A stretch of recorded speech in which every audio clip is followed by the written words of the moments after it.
भगवान बुद्ध ने बोलने की कला पर गहरी समझ और मार्गदर्शन दिया है। उनके अनुसार हमारी वाणी और शब्दों का असर दूसरों पर गहरा होता है और इसलिए हमें इसे बहुत सोच समझकर उपयोग करना चाहिए। उन्होंने बोलने की कला के कुछ मुख्य पहलुओं पर जोर दिया है जो इस प्रकार है। सत्य बोले। बुद्ध का मानना था कि हमेशा सत्य बोलना चाहिए। झूठ बोलना न केवल दूसरों को नुकसान पहुंचाता है बल्कि ये व्यक्ति के मन और आत्मा पर भी नकारात्मक प्रभाव डालता है। सत्य बोलने से हमारे शब्दों में विश्वसनीयता और सम्मान आता है।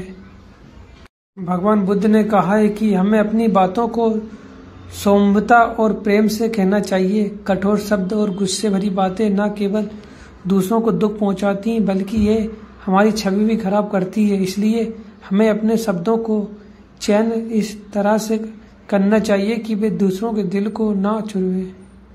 बुद्ध ने कहा है कि बात कहने का भी एक समय होता है।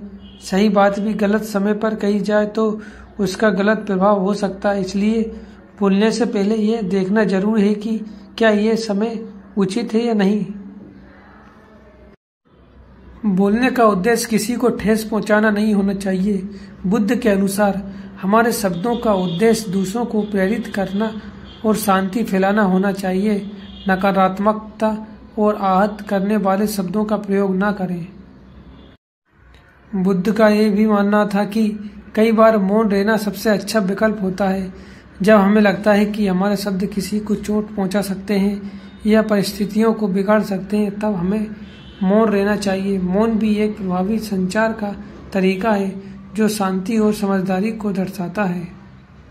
बुद्ध ने कहा है कि बोलने से पहले ये सोचना चाहिए कि हमारे शब्दों का उद्देश्य क्या है। अगर हमारी बात किसी को मदद करने, ज्ञान देने या किसी का भला करने के लिए है तभी उसे कहना उचित है।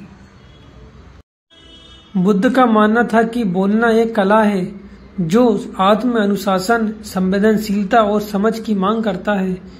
हमें यह समझना चाहिए कि हमारे शब्दों का प्रभाव गहरा होता है और हमें हमेशा सोच समझकर ही बोलना चाहिए।